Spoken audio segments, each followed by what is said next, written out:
for years. Right, that's right. He threw the ball for. He threw every night. He literally threw every night. It seemed like. Yeah.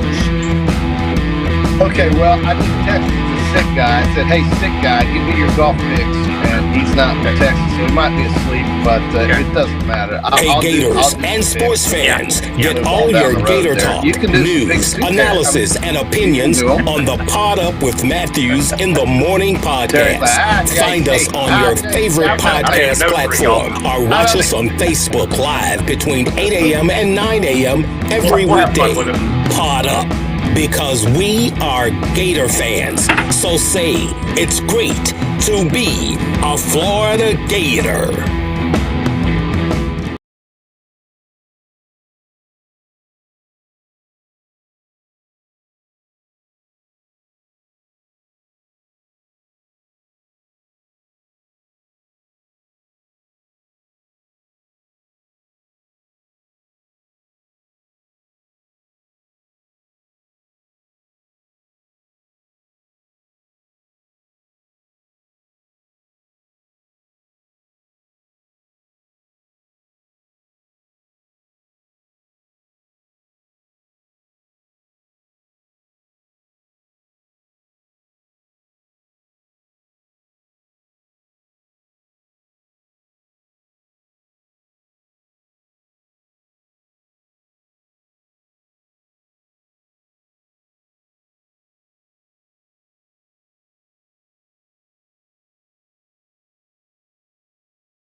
Came back and won just a, like we said, every time we open a show there, this is a great time of year that we talk about, and certainly want to express how excited we are to see that at least somebody locally is fighting for a championship, and that would be your baseball and softball teams here at the University of Florida. So, this is a good time of year, my man. We got basketball playoffs. We've got Mavericks staying alive. We've got hockey playoffs, Calgary and Edmonton last night, Tampa Bay taking some time off now with the Rangers and the Hurricanes, knotted up at 2-2. That guarantees that the Lightning get a week off, at least a week to heal and get ready for the next series to try to get to the Stanley Cup in three-piece. So this is exciting stuff.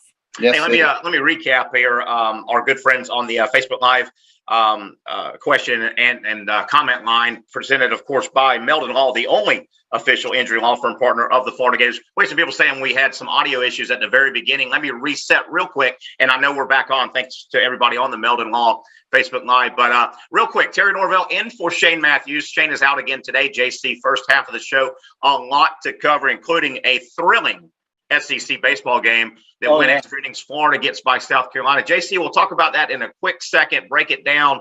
There was a lot in a 2-1 game. You got to love baseball. There was a lot going on. JC, real quick, we want to get to the picks and let you talk real quick about our Peachland Dentistry picks. But we don't need to spend a lot of time here, JC, but I just want to throw out and give you a few seconds. Obviously, we're aware of the tragedy that our country suffered last night in the state of Texas, the brutal shooting, and we're aware of that. And hopefully this can be an hour of just getting away. I know a lot of people probably watched the news all night last night. Adults kind of watched the news, and hopefully we can pull you away from just a tragic situation that unfolded in Texas. And we're aware of it, but, life does go on, and we're just going to maybe give you 1 hour. JC? Honest to God, I used to religiously watch the news, but I've found that lately I can't anymore. It's hard. So, it really is. So, in terms of what we like to do here in the mornings to get the day going, every day I think about football. And even though it's not football season, Terry, right now, it's still the talking time. And we have coaches meetings coming up, I guess this week in Destin, that's setting up because of last week's events. Setting up to be very interesting, although I don't know how the SEC wants to control this, because it sounds like to me they're trying to downplay the entire event. And I get that. They don't want to be distracted with Saban and Jimmy Bo and all this. But what I do want to focus on is, when are we going to get some constructive dialogue, and are we even going to have it on the playoffs, on scheduling, on expansion, that leads to something a little bit more substantive than having to wait until July of 2025 Is there any chance we could get the SEC? And then once we do get the SEC full with Texas and Oklahoma, how are we going to schedule this? And maybe it's just not worth talking about because everybody knows it's not going to happen in 3 years. However, in the Big 12, you've got Cincinnati, BYU, Houston, and UCF basically trying to write a check today to get themselves into that scheduling in the Big 12. So I think about that a lot. I think about our postseason that's going to happen now with college sports in baseball and softball. And I'm always thinking about golf, Terry. So, and then the NFL, I always think about OTAs. We've got all these players that don't want to show up at OTAs. Kyler Murray doesn't want to show up at OTAs. A lot of these big shots, they don't want to show up to the optional training activities. And does that matter or does it not matter? I don't know. I mean, so these are just things that are going across my mind in the sports world, Terry. Good time of year. I mean, this month of May is a good overlapping time of year. Yeah, the SEC and the inclusion of Oklahoma and Texas will happen sooner than later. I think Greg Sankey threw some stuff out the other day about the SEC having its own playoff. I think that's to rattle the cage a little bit. The SEC is not going to have their own playoff, but I think Sankey's kind of rattling the cage a little bit. And my God, when Oklahoma and that great program, athletic program gets in along with Texas, the conference is just going to be off the chain. It really is. Well, it really is going to be the talk of college athletics. And, I think that, and it is basically, but when you've got all these other sports that the SEC competes in, and I'm not sitting here hired by the SEC to promote the SEC, but it's obvious, isn't it, that most of what's happening is look, Oklahoma has a great program. They just won the gymnastics national championship. They're likely going to win the softball national championship. They're great in golf. Oklahoma is just a great addition to this league, and Texas will be as well once they start playing Texas A&M. You can't find another rivalry that rivals that type of animosity outside of maybe Auburn, Alabama, Florida State, Ohio State, Michigan. I mean, those are the Texas A&M and Texas, man, that is blood. So this is what we need, and this is what I like talking about. But then I hear, oh well, JC, you can't talk about that because it's 3 years away. But is it 3 years away? Yeah. And how's it going to not be 3 years away? So this is the kind of thing.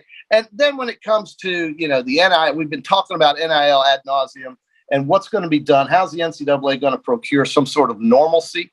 No idea. Absolutely no idea. Yeah, and don't know how they're going to do it. The NCAA, frankly, I hate to say this, they need Congress to step in. I hate to say it because I think that is going to muddy the water, but Congress can set rules, laws of the land. The NCAA cannot. And when you come to trying to cap an individual's earning potential, that's a lawsuit waiting to happen unless they become employees. The NCAA has no jurisdiction. They need jurisdiction called the law of the land.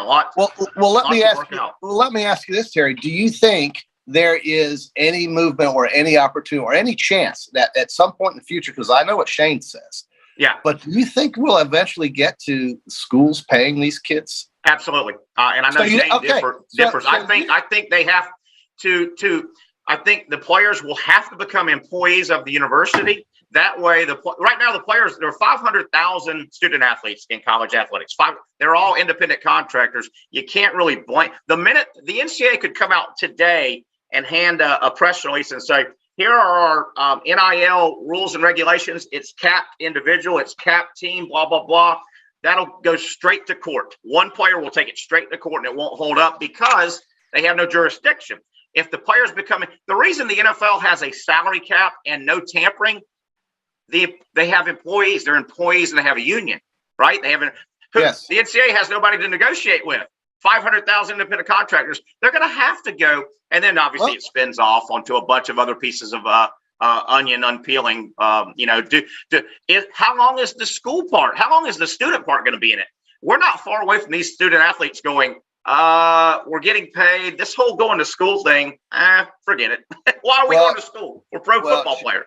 Yeah, well, you make it part of the requirement to the employment agreements. I don't know, but I know contracts will have to be established in some form or fashion. There has to be. Got to be. And the NCAA has to.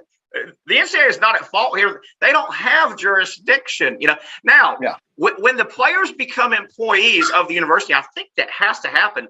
Then the universities are going to go, if you're the universities, you're going to go, number one, I'm going to cut my workforce as much as I can. That's business 101. So you're going to lop off from 85 to about 55. So each school is going to have about 30 guys going, I don't have a way to pay for school. Number two, the universities, if they're employing the players, they're going to say, we don't pay your housing. We don't pay your food.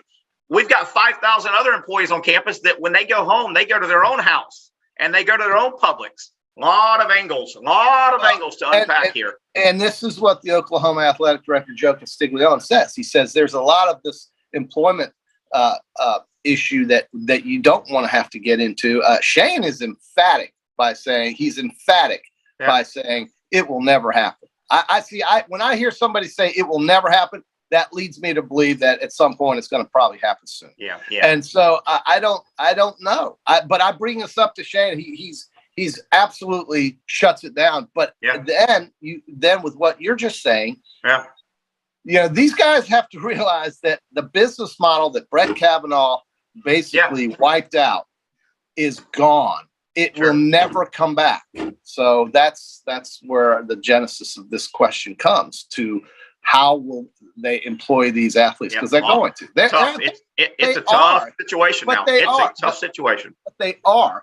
And I don't know if it's going to be 1099. I don't know how it's going to be. I don't know if it's W-2. These are things that these guys are going to have to figure out because it cannot continue as it is. Otherwise, by the way, last thing on this, and we'll move along. And I'm going to say when it happens, when they become employees of the university, I think it has to go that way. When that happens, all the stuff you see in the NFL, you'll see at the college level. And how will the fan digest this? Give you two examples. When it happens and they become employees and they have their own union, get ready, college football fan. Your favorite team and your favorite player, you're going to have strikes and you're going to have holdouts.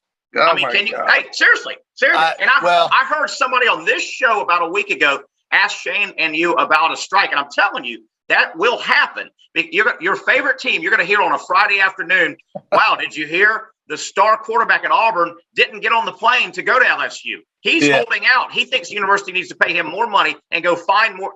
That will happen. So be ready for that, fans. Be ready for your fans. Hey, Saturday morning, 2 hours before kickoff, pregame. Hey, so-and-so's team, they're threatening not to come out. They're on strike. They're holding out. This player's holding out. He's in street clothes. That will happen, JC. That will happen. All right. Well, I'm holding you to it, Terry. I want it to happen. But it will happen. Hey, let me tell you real quick. At South State Bank, we understand that small businesses need a community business partner that they can rely on. South State has 4 convenient Alachua County locations. South State Bank, banking forward, member FDIC. And, of course, Celebration Point is where the Gators come to celebrate with premium brands like Visors, Rooftop Dave & Buster's, Regal Cinemas, Hotel Indigo, Sensei, Asian Bistro, Escapology, and the HBC's Restaurant, Spurrier's Gridiron Grill, of course, where every Tuesday you can enjoy 50% off handcrafted martinis from 4 until 10 every Tuesday. We will see you at Celebration Point, where Gators come to celebrate. So, JC, want to recognize Peachland Industry. They sponsor the picks, and you're trying to get Shane's picks. Real quick, talk a little bit about golf and picks. And if I have to take some golfers, I'll take I like Gary Player. I think he's playing well. That Trevino, he's a scrambler. He's never out. Give me the Golden Bear. Give me the Golden Bear.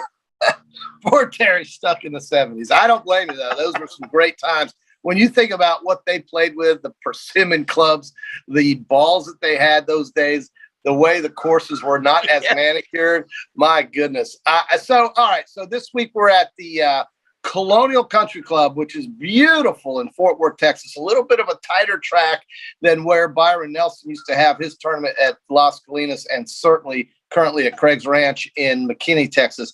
This is about an hour away southwest of where they were for the Byron Nelson, in a place called Colonial. It's a great place. Sam Snead, Ben Hogan, very famous. This week you've got superstars playing, meaning guys that you would typically see at the leaderboard in all of the majors, along with a mix of guys that you wouldn't normally hear much about. So what I'm saying is that you'll have Brant Snedeker playing, alongside Scotty Scheffler and things like that. So there's a lot of folks in the field.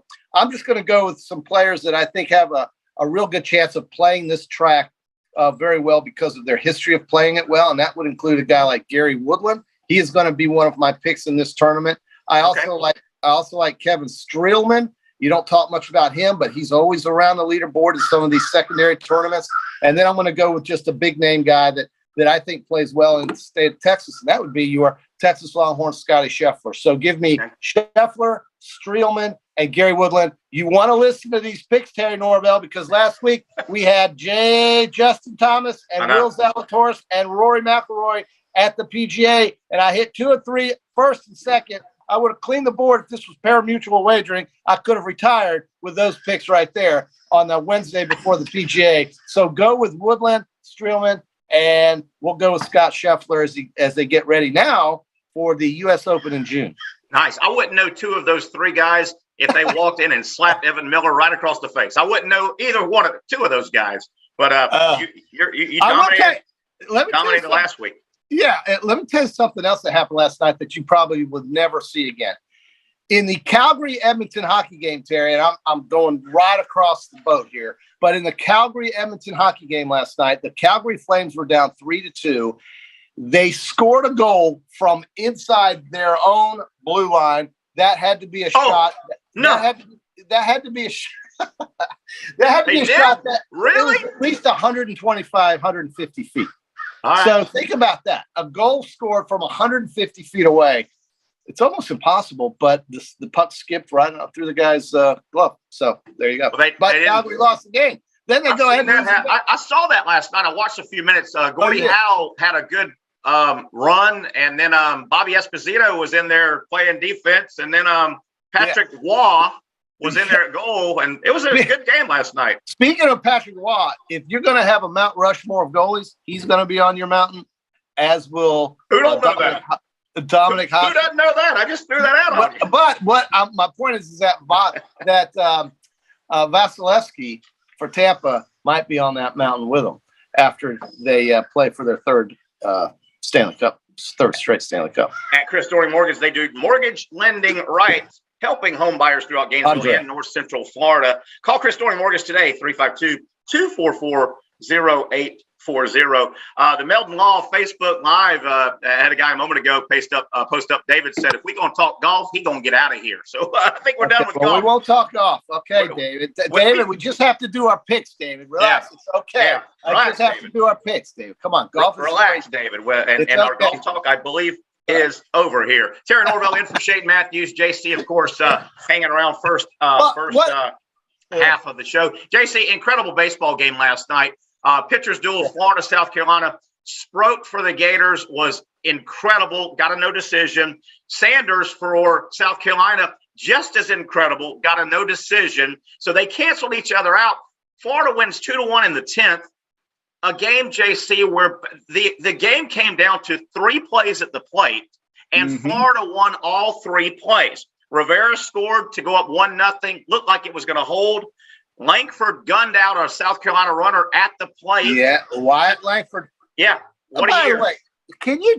Well, go ahead. Finish up. And then finally, Evans scores on a sac fly to shallow center field with a great throw. The backup catcher, a lot of people didn't realize that was the backup catcher late in the game in for South Carolina. Evans scores. So Florida, a wonderful 2-1 game. I know a lot of people say baseball is boring. If you know the intricacies of baseball, a fascinating game last night that Florida hung on, came back, and won the game. Florida will go now. They'll take on Texas A&M today around 5:30. Rain has just crushed this thing. Texas A&M and Florida play today around 5:30. They did not play in the regular season. Texas A&M, a seeded team. This would be a big win for Florida. But they didn't play in the regular season by a scheduled court. But what a gutty win for Florida in a tough way to South Carolina's season's over now. They're under 500. But what a gutty win and a wonderful pitcher's duel last night. Well, you beat somebody 3 out of 4 times, and you get a performance out of Brandon Sproat, 8 1/3 innings. You know, he allows 4 hits and he strikes out 7. That looks like a Garrett Cole or a Justin Verlander type of line right there. And it's South Carolina, but it doesn't matter. You throw 8 1/3 in college baseball and allow 4 hits. It's spectacular. They get that kind of pitching, they're going to have a chance to really compete and win a regional, and maybe even would be favored to. I think that with Florida, this thing in Birmingham, it has a way of dragging. But when you get a guy throwing for 8 innings, That saves your staff if you are going to make a deep run in something like this. How important is that? I don't know. I think Florida's playing for a host, right? Florida yes, I think they can host. Right. So let's say they put it on and they beat A&M. Are we in the double elimination round now? Is that? Yeah. So, yes. It's wacky now. The next 3 days, yesterday was single elimination. If you lost, you went home. If you won, you moved on. Right. Today, tomorrow, and Friday goes back to double elimination. So Florida could theoretically go 1-2 or add some more wins. And then Saturday, Final Four, single elimination. Sunday, final game. It is a wacky, way too long. They've got to address this thing. Weather will always be a factor in May. But yes, to answer your question, it is back to double elimination for the next 3 days. I got the answer. Just play it in Dallas in Globe Life Stadium under the roof. Make it single elimination throughout and get out of there by Friday. How about that? In the softball, I would only agree with. I'm fine. Make it single elimination. It needs to be single elimination. I don't want it to move into a full dome.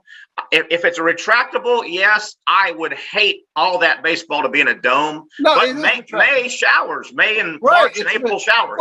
And it doesn't rain in Texas in May, or at least hasn't this month. You can open the roof, dude. That's what I'm saying. That's what I'm saying. They're got to play it where this thing doesn't drag. I don't know how fans can literally in Birmingham attend this type of event when we're in the middle of the week. We're in the middle of the work week. Is that Joe? Did Joe walk by? There goes Sam. There goes Sam. He's going to cut the 10th green. He's going to go roll the 11th green and cut that. That's exactly what he's going to do. Yesterday, they laid manure on the greens, a verticut, and poked them, and our greens are going to look great. But, man, it smelled yesterday. They put what? Well, manure. You got to get this grass moving I again. thought I smelled something coming from that screenshot.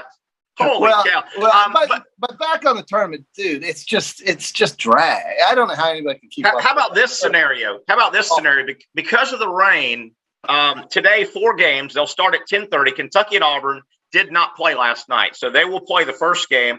Alabama, Arkansas, I believe, is the second game. Florida A&M will be the third, and then Vandy, Tennessee play tonight. LSU was one of the 4 top seeds that got a bye to today. Because of the schedule, LSU, obviously, they were top 4. They weren't scheduled to play yesterday. They were scheduled to play today as one of the 4 move on bye teams. They will not play today. LSU will play their first game tomorrow because they don't know their opponent between Kentucky and Auburn. It's an absolute mess. It has to go to a single elimination. I'm sorry if a couple of teams say we need a couple more wins to get in the regional. Well, you know what? You had 60 games. Take care of 2 or 3 more wins. Right. This thing is out of control. Tony Vitello, the Tennessee coach, late night got on set after the Florida game while they were filling time for the late game. By the way, Vanderbilt beat Ole Miss 3-1 at about 1:30 in the morning. Vitello for Tennessee. Real quick, Vitello for Tennessee said basically what all of the really good teams say. He basically said, if we hang around Saturday, Sunday, great, but it wouldn't hurt my feelings if we loaded up that bus and headed back to Knoxville to get ready for regionals. Right. When Florida blew out Mississippi State last year in this tournament, do you think Mississippi State would have traded that in for a national championship and gone back home? No. I mean, that's I don't think it's that important for most of the teams in the league because most of the teams in the league up to maybe 8 or 7 or 8 are going to go to the postseason in some form or fashion. It's about seeding for them, and it's about trying to get a better seed for teams like, say, Florida. But you can do that by making this tournament realistic. If you play a game at 10:30 in the morning and then the other game doesn't end till 1:30 in the morning, I don't know what the hell you do. I don't know how you get people and to work. JC, frankly, I was an old college baseball player. I love the game, but trying to get team number 9 or 10 into the regionals, there's not a financial windfall. It's not like you're in the NCAA basketball tournament, you get points, your conference for every win, and you want to rack up points. The points equal a payout. Well, college baseball, as a matter of fact, the NCAA pays for all travel because your baseball programs don't make money. So there's not a windfall here. But Florida really – a feel-good win. They're playing better. That's 3 out of 4 over South Carolina. They play A&M, which would be a good win today. What do you make of Florida, though? I'm not picking on a guy, but I've had issues with Judd Fabian. I know he's a 20 home run guy and he's a power hitter. I get that. I played college baseball, understand the game. I've had issues with Fabian the last 2 years. I think he's selfish in the batter's box at times. I think when you get to the minor leagues, I'm fine swinging from your heels every time. You're going to get to the big leagues by hitting home runs if you're a Judd Fabian. I get that. That's minor league ball. I watch him, and there's times the last 2 years I think, quit being selfish, read the situation. You know, your second and third and fourth at-bats, there's times he's still swinging for the fences, rarely makes contact. I'm a little frustrated with Fabian, his approach, and I wonder if the coaches have talked to him about being more of a team player.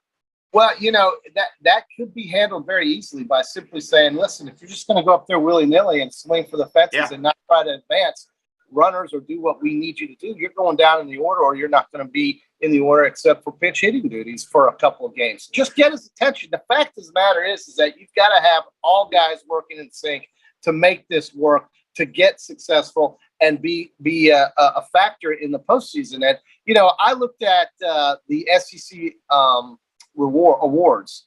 They had 2 SEC Players of the Year. Numbers were somewhat identical to Wyatt Langford, and neither included Wyatt Langford. Couldn't believe that.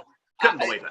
But these 2 other guys for Tennessee and I can't remember, LSU player, who were co-SEC Players of the Year, had very similar numbers to Langford, but Langford played on a team that didn't have the things that Tennessee has. I agree. They didn't have the lineup that would help you be a better hitter. If there's somebody behind you that is as good or bigger threat than you are, that pitcher has to respect that and give you pitches to hit so that he doesn't have to face the other guy behind you when you're sitting on base or whatnot. And Langford hadn't had that all year like these guys at LSU and Tennessee have. That's why I think it was harder for Langford to do what he did playing with this team, because clearly I don't think Florida is as good as Tennessee or LSU. And so that's why Langford should have been given a little bit more consideration, I think, for SEC Co-Player of the Year or SEC Player of the Year. And I couldn't believe they didn't even honor that. I'll take it a step further. Okay, I'm with you. He could have easily, in my opinion, won the Player of the Year with the numbers he put up. Okay, so he doesn't qualify or become Co-Player of the Year. I could live with that, but I can't live with he didn't make first team All SEC. He made second team. How in the hell did and you know, nowadays they stretch those first teams out. It's not like, well, the other guys were also left fielders. Wyatt Langford had an All SEC season. He was great.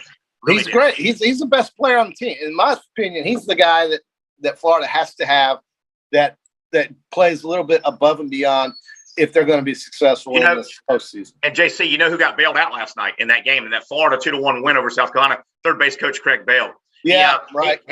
On 2 of the I told you the game came down to 3 plays at the plate. Two of the plays, Bell made the wrong read. Probably he held up Evans the first time. You got to send him. He probably scores even on a good throw the first time. And they had a great camera angle where Evans was 4 or 5 steps, full speed, 4 or 5 steps around third when the center fielder was fielding the ball. He airmailed it. You don't know if he's going to airmail it or not, but he airmailed it. But a late stop. Make him throw it. You make the defense try to make a play. You force and then that's how you win. So a late stop by Bell, and you could see Bell, the coach, he was distraught with his face. You know, made the wrong call. Obviously, Halter hits a line drive, and the game-winning sacrifice fly was very shallow, and that was a tough tag up for Evans. The minute the ball's hit, he's already off third base. The minute the ball's hit, and JC, you know, for your baseball days, you kind of take a couple small hops, so you're 20 feet away from third base. It was an absolute rocket to the center fielder coming in, and it was shallow. Momentum for Evans was going back. That was a bang-bang play, and he was out at the plate if the catcher held the ball, and the ball got loose the minute that there was contact. JC, a lot of people didn't realize another subtlety in baseball, that was the backup catcher. The starting catcher got lifted about 2 innings earlier for a pinch runner, I think, or hitter, but that was the backup catcher. The ball came out and the game was over. Great slide, by the way, by Evans, and a great job by Langford, who was telling him to go inside or outside. Great finish, but you felt bad for the backup catcher for South Carolina as well. Yeah, South Carolina's just, you know, the only time I haven't felt bad for South Carolina is when they beat up on Florida, I guess. I couldn't believe that. That shocked me more than anything. South Carolina's baseball program since Ray Tanner has really kind of hit the skids, and I'm not sure exactly. And I know Ray Tanner is the athletic director and whatnot, but you would think, wouldn't you, that he has a lot of influence with the baseball program. And I'm just very surprised because that was a powerhouse in the early part of this last decade. Wrapping up the incredible pitchers duel. Florida wins last night. Slater comes in and gets the win. No decision for Sproat, who had a great outing. Florida gives up 4 total hits and had like 9 strikeouts of South Carolina batters. How about South Carolina? South Carolina allowed 6 Gator hits and struck out 14 Gator batters, the combined 2 pitchers. Great 2-1 pitchers duel won by the Gators. Quickly, JC, your time's out. I don't want to keep you too much longer. You touched on it. The Bama, A&M, Saban, Jimbo thing's not going to go away, and it's going to rekindle in July. Did you notice what happened yesterday, though? Alabama gets a verbal commitment from a high star recruit quarterback who was a former A&M commit. Oh, how does that? It just stirred the pot up again. Oh, yeah, man. Eli, this guy's name is Eli. So he's about the size of Andrew Luck. And Jimmy Bo had him ready to go, and he just scooted on Jimmy Bo. Listen, Jimmy Bo is writing checks that I don't think his team's going to be able to cash. And even though they're very talented, they're going to have a lot of great players running around on that field. Until they show me they can win the West, I don't want to hear it. And yet there he is running his mouth because he's got such something up his rear end for Nick Saban, whatever you want to call it. Listen, it's fine. Nobody at Alabama's losing sleep over this. I can assure you that. It was so funny, though, wasn't it? It's so ironic that they get a recruit from A&M, kind of. Yeah, he's now committed to come to Alabama as a 4-star. He's an Andrew Luck replica, is what they say. So JC, get out of here. Good job. Don't step in that manure out there, okay? Don't step in that manure. Listen, Gary Woodland, Kevin Streelman, Scotty Scheffler. Those are your winners this weekend, okay? Get him out of here. He is JC. I'm Terry Norvelle in for Shane Matthews. Real quick before we break, a lot of Gator softball talk on the other side. And I want to tell you, I've got a great This Day in Sports coming up on the other side as well, presented by Comfort Temp. Comfort Temp is our business. Peace of mind is our promise. Beat the summer heat and schedule your air conditioner tune-up today, keeping you chill and the Florida heat far away. Comfort Temp Heating and Air. Call us today, 352-376-2366. Also, keep those Facebook Live questions and comments coming on the Meldon Law Facebook Live. The only official injury law firm partner of the Florida Gators is Meldon Law. Half a show left, a lot to get to. Terry Norvelle in for Shane Matthews. We'll take it to the second half on Pot Up with Matthews in the Morning. We want to take this moment to thank all our sponsors who keep the show going and pay the bills. Crime Prevention Security Systems, large enough to serve you, small enough to care. Titan MRI, Gainesville's only locally owned and operated MRI facility.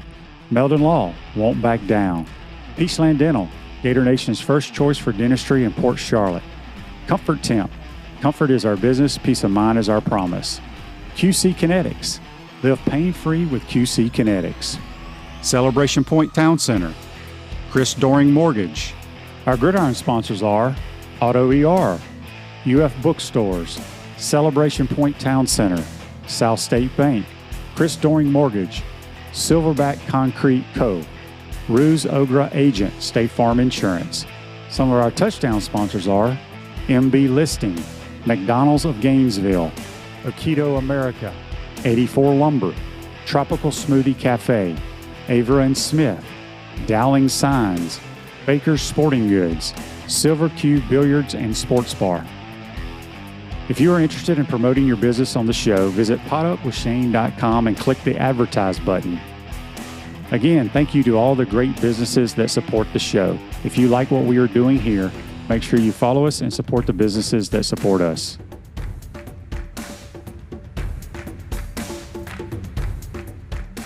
Pro football legend Emmitt Smith understands your joint pain. It does not surprise me that there are a ton of people out there that's in pain. That's why Emmitt is such a proponent of QC Kinetics, offering real lasting joint pain relief with non-surgical, all-natural biologic treatments. Whether it's a joint pain, ankle pain, shoulder pain, neck pain, back pain, hip pain, any kind of pain, the body eventually will break down when it's under that much stress. That stress can cloud your judgment to the point that you'll just say yes to the scalpel or yes to another prescription of of pain pills. But maybe it's time for a second opinion from QC Kinetics. The reason why I would recommend this is because the natural biologics that QC Kinetics is providing you gives your body a chance to naturally heal itself. Restorative, regenerative solutions are here. Get lasting relief and live your life. Call QC Kinetics, 352-400-4550. That's 352-400-4550. QC Kinetics, 352-400-4550. Hey, back we are, Wednesday edition, Pot Up with Matthews in the morning. Shane out today. We think he'll be back tomorrow. I'm Terry Norvelle filling in. Had a great time a moment ago with JC, the co-host of the show. Enjoy talking ball and kicking it a little bit with JC. A lot to get to here in the second half. I teased a moment ago the comfort temp this day in sports. How about this one? I mean, it will be hard to top this one.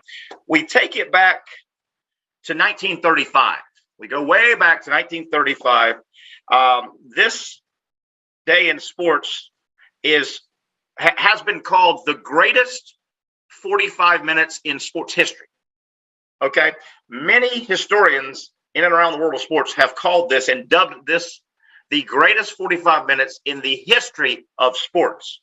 1935, competing in the Big Ten track and field championships. Okay, 1935, competing for Ohio State in the Big Ten track and field championships.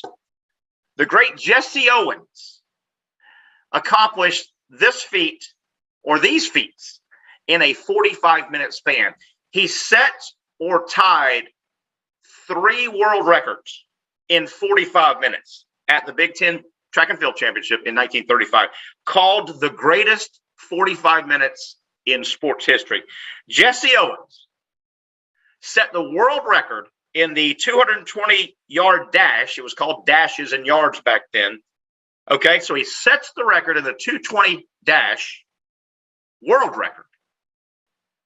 A few moments later, he sets the world record in the 220 low hurdles. Okay? So he's going from event to event. He also tied the existing world record in the 100-yard dash. All of this at the Big Ten Track and Field Championships in 1935 in a 45-minute span, called the greatest 45 minutes in the history of sports, the great Jesse Owens. And then he did something even more incredible in an Olympic Games. Wow, how about that? How about that for your comfort, Tim? How you like that, Evan? How you like those apples there as he's shaking his head? Yes, yes, yes. Lot to get to. Wanted to get to Herschel Walker. We'll try. He won his primary last night. He will be the Republican contender for the Senate seat in Georgia. Wanted to get to it. I'll try and work that in as we go. Got to talk some Gator softball as well, as the softball regionals start on Friday. Florida, I think it's a 2 o'clock first pitch in Blacksburg, are the Gators softball team. And I love the draw. We're going to try and flash up in a moment, not right now, but in a moment, the bracket. I love Florida's draw in that bracket. So we want to get to some Gator softball. Remind you that Gator baseball today around 5:30 against Texas A&M, as Florida won a late game last night, 2-1 over South Carolina. Texas A&M and Florida did not play this year. A&M is a solid top 10 team. That would be another quality win if Florida could get it today over Texas A&M. Florida will play 2 more games at minimum. The tournament now today, tomorrow, and Friday turns back into a double elimination. It's a wacky, wacky mess. The SEC really needs to address the tournament. That sets up, excuse me, that sets up baseball. Let me throw this stuff out about Herschel Walker, though, man. One of my favorite, great player, obviously burst onto the scene at the University of Georgia. You talk about a Hollywood movie waiting to be made. What about the adult life of Herschel Walker? Starting when he got to Georgia, really when his name got out there. The incredible college career. We know him as the great running back for the Georgia Bulldogs, Heisman Trophy winner, national champion winner. Many people, and I consider in my era of college football, he's the greatest player I've ever seen. Hands down, the greatest player I've ever seen. That's debatable. I get it. And we'll get a lot of Milton Law Facebooks on that, I'm sure. But Herschel Walker, incredible college career, Heisman Trophy, national champion. Okay. Herschel Walker then you may have forgotten this or not been aware of this. Herschel Walker was the first football player to leave early for the professional ranks. He didn't go to the NFL. He went to the USFL. Up until that point, nobody had ever been able to be accepted into pro football before their senior year. That was never done before Herschel Walker broke the barrier and entered the USFL because he got offered a huge deal by the New Jersey Generals. So he sets history there. The NFL then looked at that and said, we have to. This is a legitimate league that will take underclassmen. That forced the NFL. So all the guys that have come to the NFL early with college eligibility left, they can thank Herschel Walker for breaking that. Herschel Walker, incredible career, USFL, gaudy numbers. Do you realize he's got some NFL numbers that may never be touched?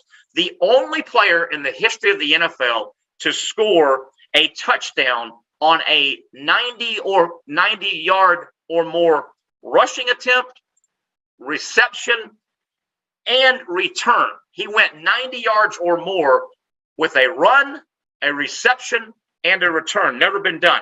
Herschel Walker, NFL, only player to ever amass 4,000 or more yards in a career, rushing, receiving, and returning. Gaudy numbers. Herschel Walker, Olympian, was on the bobsled team, went to the Olympics, reality TV star, 5th degree black belt, Herschel Walker.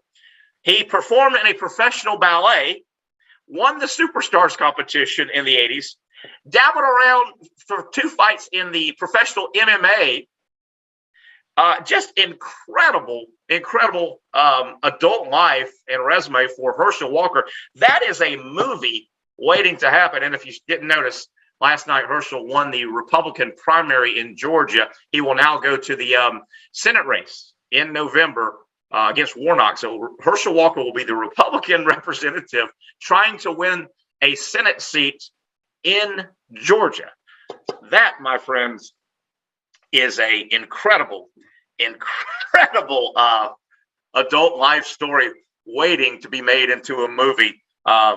Herschel Walker. Wow. Interesting. Real interesting. Ruse Ogre State Farm Insurance is a team of dedicated insurance professionals ready to help life go right with the right insurance options for you and, of course, for your family. Visit ogreinsurance.com or call them at 352-240-1779. Ruse Ogre State Farm Insurance. And, of course, if you've got joint pain in your knees, your shoulders, hip, or back that won't go away, you need to check out QC Kinetics for long-lasting relief. Not surgery, not drugs, not a lot of downtime. Schedule your free consultation at QC Kinetics by calling them at 352-400-4550.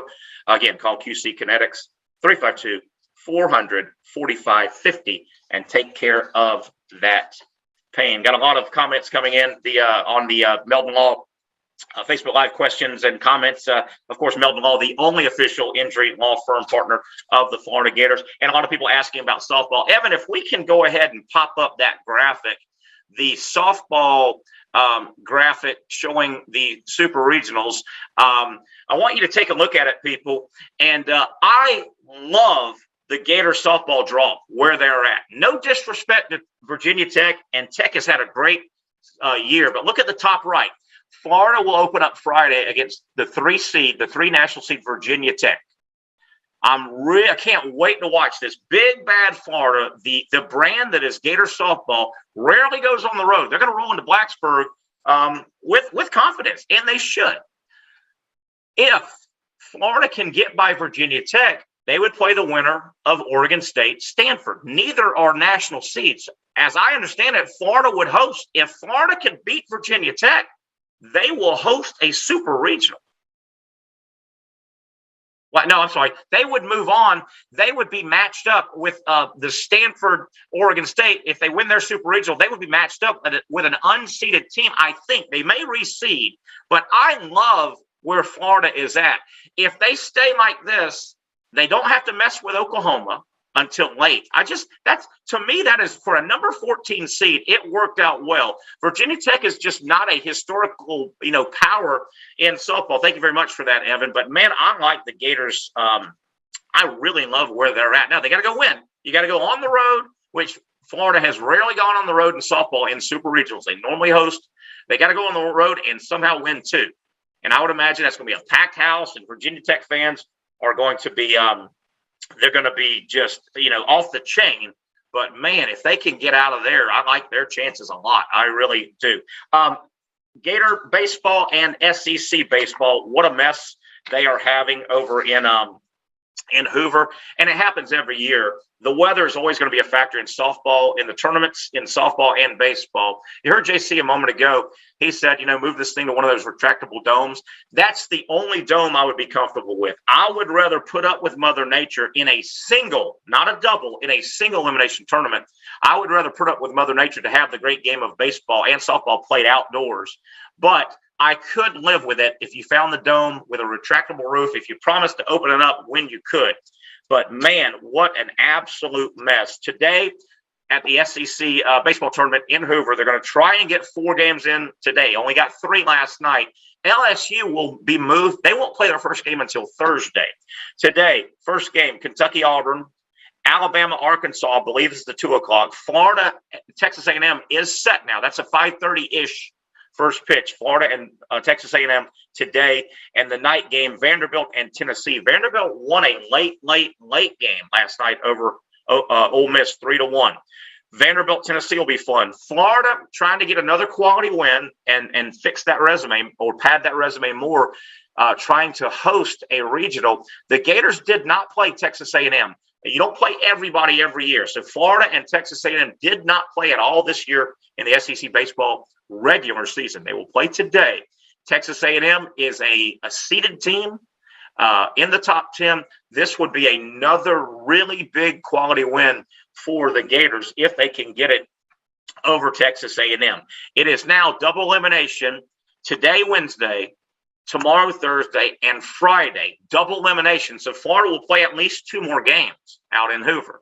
It is a wacky setup. So double elimination the next 3 days. Yesterday was win and move on, lose and go home. It was single elimination yesterday, all 3 games. It is double elimination for the next 3 days. Then Saturday and Sunday, it is back to single elimination. Crazy setup for the SEC baseball tournament. I think they've got to cut it down to a single elimination tournament. 2 teams don't make it, 12 do. It's just tough to get 12 teams. A baseball tournament works best with 8. It just flows well. You can build in a weather day, and if you use the weather day, it's still not that long, laborious tournament. The SEC tournament, Tuesday through Sunday, that is a lot of work. And one of the big arguments, and we brought it up with JC earlier, and I'll bring it up again. One of the big arguments is, well, Terry, you want it to keep it double elimination because a couple of your teams may be in the tournament that don't have quite enough wins to get a regional bid. So they need games/wins to pad their resume. You know what? If you're team 9 or 10 trying to get 2 or 3 more wins, I don't want to punish the entire conference to give you a chance to do something that you didn't quite do in 60 regular season games, right? That's kind of how I see that thing. But the SEC really needs to address this, in my opinion. It drags on too long. 12 teams trying to get into play. 2 teams don't make it. Missouri and Mississippi State did not make it. They did not qualify. Remember now, in a couple of years, you're going to have Oklahoma and Texas. I guess you're going to hold 4 teams out and let the other 12 play because you really can't add more than 12. You can barely squeeze it in now. But Florida is alive in both baseball, in the conference tournament, and, of course, softball in the super regionals. Those start on Friday. Just want to go over all of that. The tournament now in Hoover is just today is key. If they can somehow get all 4 in today, you kind of get back on track. If they lose a game today or 2, it really gets messy. It really gets messy. We'll see how that plays out. Let's take a quick break, reset, and let you know what we covered and what's coming up the rest of the week here on Pot Up with Matthews in the Morning. We want to take this moment to thank all our sponsors who keep the show going and pay the bills. Crime Prevention Security Systems, large enough to serve you, small enough to care. Titan MRI, Gainesville's only locally owned and operated MRI facility. Meldon Law, won't back down. Peachland Dental, Gator Nation's first choice for dentistry in Port Charlotte. Comfort Temp, comfort is our business, peace of mind is our promise. QC Kinetics, live pain-free with QC Kinetics. Celebration Point Town Center, Chris Doring Mortgage. Our Gridiron sponsors are Auto ER, UF Bookstores, Celebration Point Town Center, South State Bank, Chris Doring Mortgage, Silverback Concrete Co., Ruse Ogra Agent, State Farm Insurance. Some of our touchdown sponsors are Campus USA Credit Union, Adams Rib Company, Doreen Weeby Realtor, Caldwell Banker, MM Parish, Gator Dominoes, Celebrate Primary Care, Gator Bait Media, Ironwood Golf Course, Style Cuts, Big Mills Cheesesteaks. If you are interested in promoting your business on the show, visit potupwithshane.com and click the advertise button. Again, thank you to all the great businesses that support the show. If you like what we are doing here, make sure you follow us and support the businesses that support us.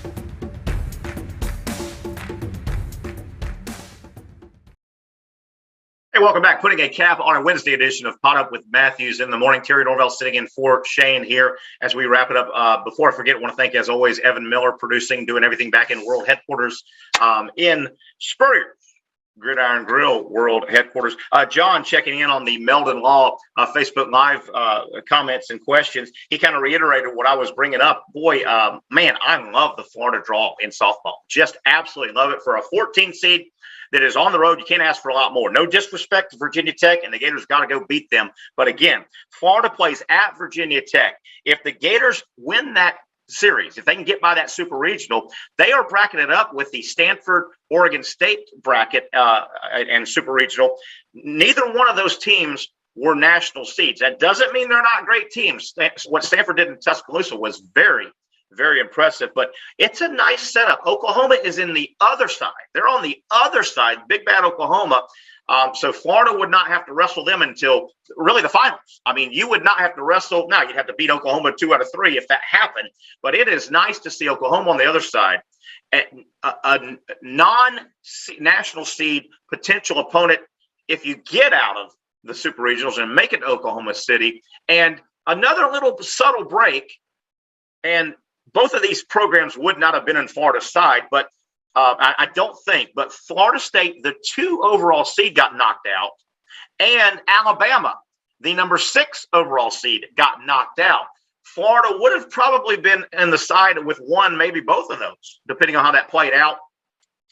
But they didn't have to. Not that Florida can't beat FSU in softball or Alabama, but those are 2 programs that have really, at times, had Florida's number and played toe-to-toe with the Gators. So this thing has kind of played out pretty nice, at least on paper. Now, paper doesn't win games. You got to go win games. And matter of fact, you don't win game. You got to win 2 games.